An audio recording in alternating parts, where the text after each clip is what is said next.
दोस्तों, स्वागत है आपका सिलेक्शन वाले क्वेश्चन चैनल के ऊपर। यहाँ अपन डिस्कस करेंगे RSMSSB में जो भी पुराने पेपर आए हुए हैं उनके इम्पोर्टेंट क्वेश्चंस डिस्कशन करेंगे जो एग्ज़ाम में आ सकते हैं और आपका सिलेक्शन सुनिश्चित कर सकते हैं।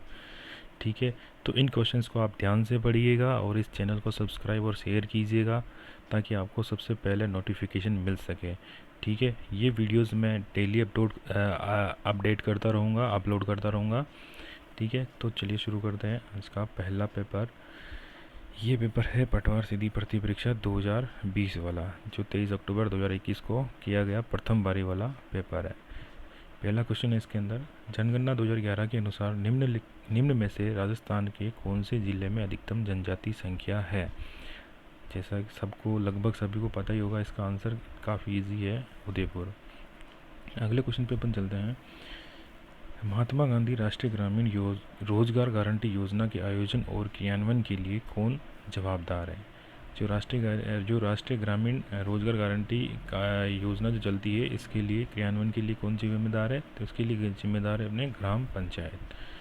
ठीक है, अगला क्वेश्चन, निम्नलिखित युद्ध राजस्थान के इतिहास में सीमा चिन्ह है।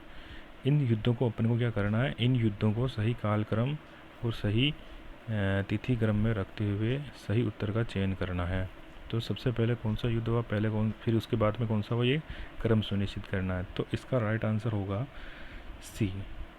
पहले कौन सा हुआ था, भटनेर का युद्ध, फिर हुआ खानवा का युद्ध, फिर सुमेलगिरी का युद्ध, चौथा हुआ हल्दी घाटी का युद्ध।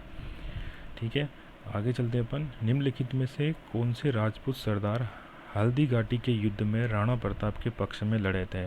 ये मोस्ट इम्पोर्टेंट क्वेश्चन है भैया, मार्क कर लेना इसको। दिए गए कूटों के आधार पर आपको सही उत्तर का चयन करना है। तो इसका राइट आंसर होगा डी, पहला, दूसरा और तीसरा। राइट आंसर कौन सा होगा, डी। इसमें राम सिंह तंवर भी थे और बीदा झाला भी थे और रावत कृष्णदास सुंडावत भी थे। माधो सिंह कच्छावा इसमें नहीं थे। ठीक है, आगे चलते हैं। अगला क्वेश्चन है अपना, तेजाजी के जन्म स्थल का नाम है। ये सभी को पता ही होगा तेजाजी के जन्म स्थान का सही नाम क्या है। तो तेजाजी के जो जन्म स्थान का नाम है वो है खड़नाल। ठीक है, आगे चलते हैं अपन। छठा क्वेश्चन है, फूल डोल उत्सव मनाया जाता है।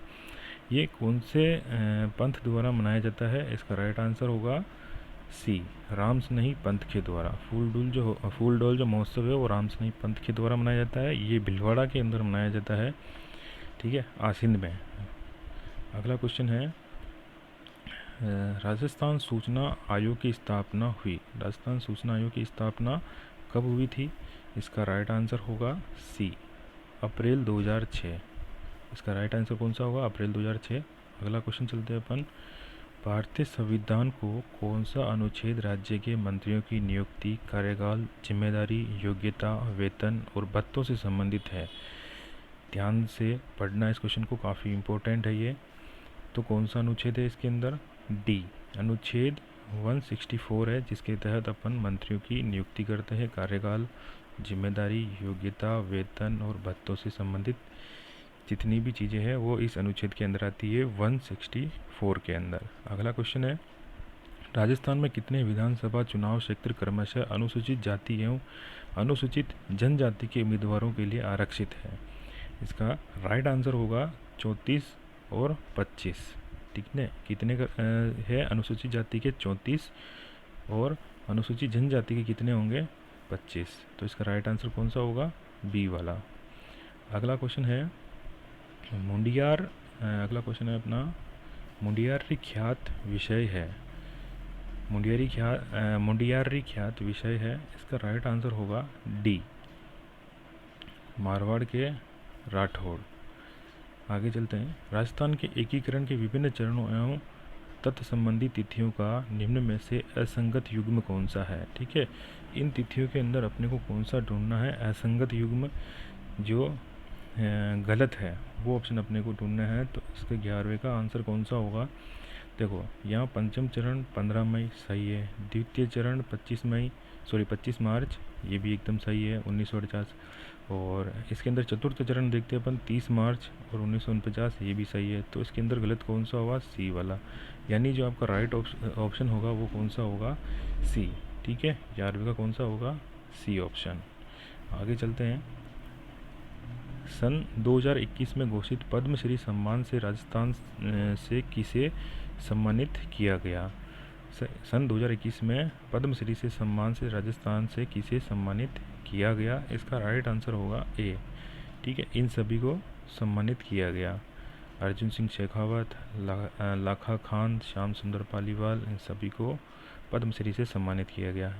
ये करंट जीके का क्वेश्चन है बच्चों। अगला है, जनवरी 2021 में किसे राजस्थान मानवाधिकार आयोग का अध्यक्ष नियुक्त किया गया? 13वें का राइट आंसर होगा बी, जी के व्यास। जी के व्यास को अपन मानवाधिकार आयोग का अध्यक्ष नियुक्त किया गया है। आगे चलते हैं। महाकवि सूर्यमल के बारे में निम्न में से कौन सा कथन गलत है? कौन सा कथन गलत है बताओ। इसमें 14 के अंदर गलत होगा डी, वे मेवाड़ के निवासी थे। ये गलत है, महाकवि सूर्यमल मेवाड़ के निवासी नहीं थे। ओके, आगे चलते हैं अपन 15वें के ऊपर।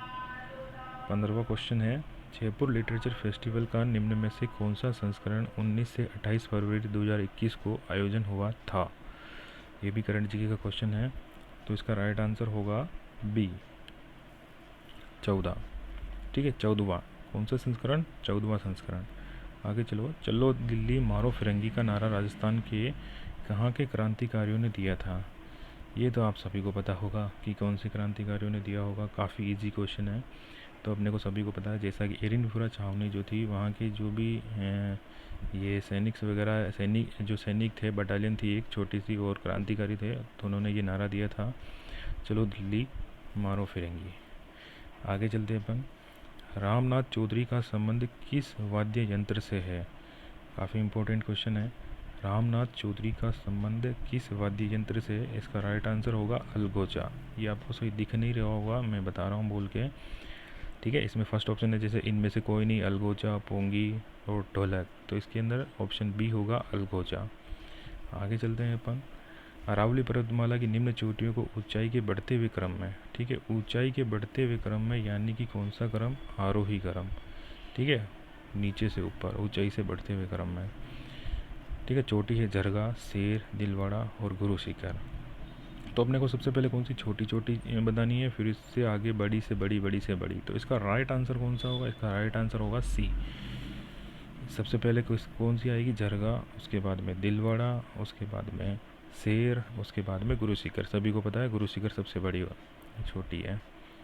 अगला क्वेश्चन है, गुलाबो सपेरा किस क्षेत्र के लिए प्रसिद्ध है?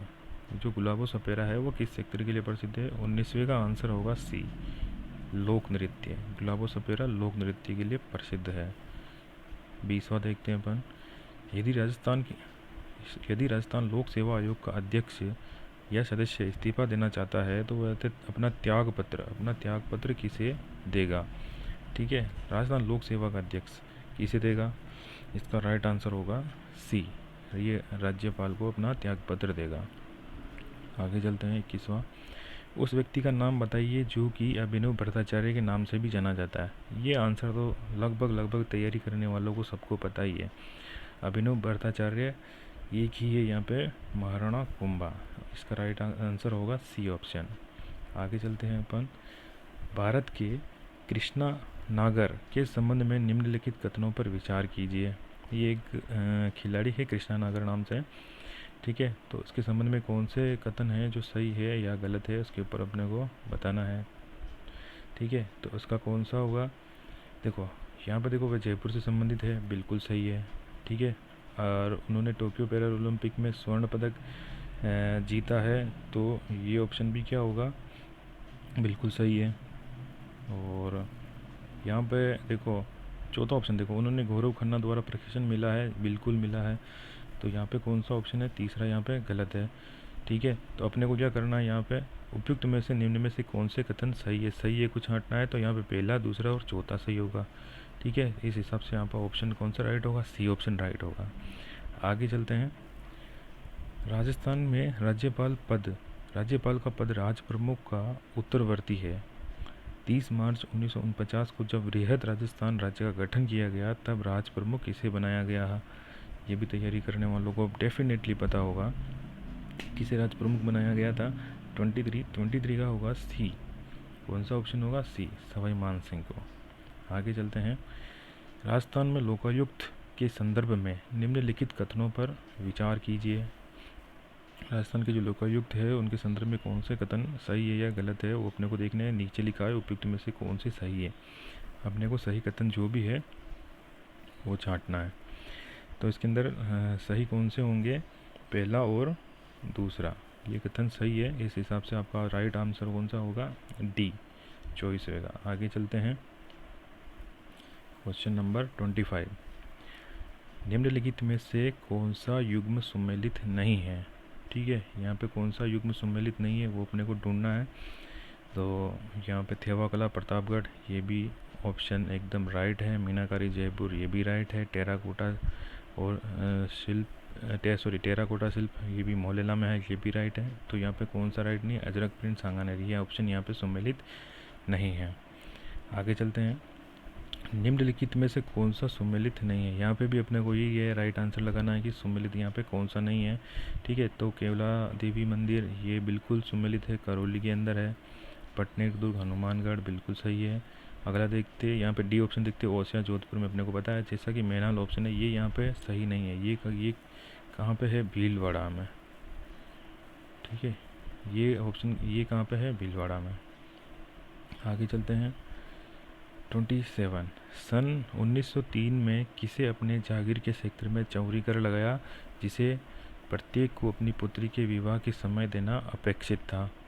चौरी कर किसने लगाया था 1903 के अंदर? इसका राइट आंसर होगा बी, राव कृष्ण सिंह। राव कृष्ण सिंह जो था उसने चौरी कर लगाया था। आगे चलते हैं। मध्यकालीन मेवात के प्रसिद्ध संत थे। मध्यकालीन मेवात के प्रसिद्ध संत कौन से थे? यहाँ पे लालदास जी, इसका ऑप्शन होगा सी। आगे चलते हैं। चित्तौड़गढ़ के विजय स्तंभ के बारे में निम्न तथ्यों को पढ़िए। क्या इसमें क्या ढूंढना अपने को? उपयुक्त में से सही तथ्य कौन से सही तथ्य है? देखो देखते हैं इसमें। यह प्रसिद्ध है कि उसे महाराणा कुंभा ने बनवाया था। ठीक है, ये ऑप्शन अपने को क्या बिल्कुल राइट है। और अगला देखते हैं, इसके अंदर कुल 11 मंजिलें हैं। ये ऑप्शन यहाँ पे राइट नहीं है। तीसरा ऑप्शन देखते हैं, इसमें जेता की मूर्ति उत्कीर्ण है। क्या है इसमें? जेता की मूर्ति बिल्कुल है। ठीक है, पहला और दूसरा तो यहाँ मैच हो रहा है, तो पहला और तीसरा किस में आ रहा है? ए ऑप्शन में, यानी ये ऑप्शन यहाँ पे राइट है। यहाँ पे 11 मंजिलें नहीं है भैया, यहाँ पे 9 मंजिलें हैं। ओके, आगे चलते हैं। तीसरा क्वेश्चन, निम्नलिखित में से कौन से राजस्थान के संलग्न जिले हैं? ठीक है, संलग्न का मतलब वो जुड़े हुए हैं आपस में, तीनों जिले हैं। तो कौन से हैं ये अपन ऑप्शन में देखते हैं। तो इसके अंदर सिरोही, बाड़मेर और जैसलमेर। सिरोही बाड़मेर बहुत दूर दूर है, जैसा कि ऑप्शन में राइट हो ही नहीं सकता है। झालावाड़, बूंदी और टोंक, ठीक है, ये भी दूर दूर है। झालावाड़ और टोंक दूर पड़ते हैं, तो ये हो नहीं सकते हैं। अगला ऑप्शन है सी को छोड़ देते हैं, डी को देखो। चूरू, झुंझुनू और जयपुर और झुंझुनू और चूरू, ये भी एकदम पास में से लगने नहीं है। सी ऑप्शन है सिरोही, पाली और जालौर, ये तीनों एक साथ है, राजस्थान के दक्षिण और पश्चिम में पड़ते हैं। तो ये ऑप्शन आपका राइट होगा। अगला है किस अनुच्छेद के तहत पंचायतों के संवैधानिक दर्जा दिया गया है? पंचायतों को जो संवैधानिक दर्जा है किस अनुच्छेद के तहत दिया गया है? तो 31 का जो ऑप्शन होगा वो आपका होगा सी। ठीक है, 243 अनुच्छेद के तहत अपने पंचायतों को संवैधानिक दर्जा दिया गया है। देखो दोस्तों, यहाँ पे मैं रोज़ इंपॉर्टेंट क्वेश्चन लेके आऊँगा। मेरा नया चैनल है, ठीक है, तो आप सब्सक्राइब करिए, और ताकि ज़्यादा से ज़्यादा सब्सक्राइब करोगे, कमेंट करोगे, लाइक करोगे, आपको और कोई परेशानी हो, आपको और भी कोई भी आप किस टाइप के क्वेश्चन देखना चाहते हो और किस टाइप से पढ़ना चाहते हो, आप मेरे को लाइक करो, कमेंट करो, ताकि मेरे को पता चले और मैं आपके लिए अच्छे से अच्छा कंटेंट सामने ला के रख सकूँ। Okay, tata, bye bye.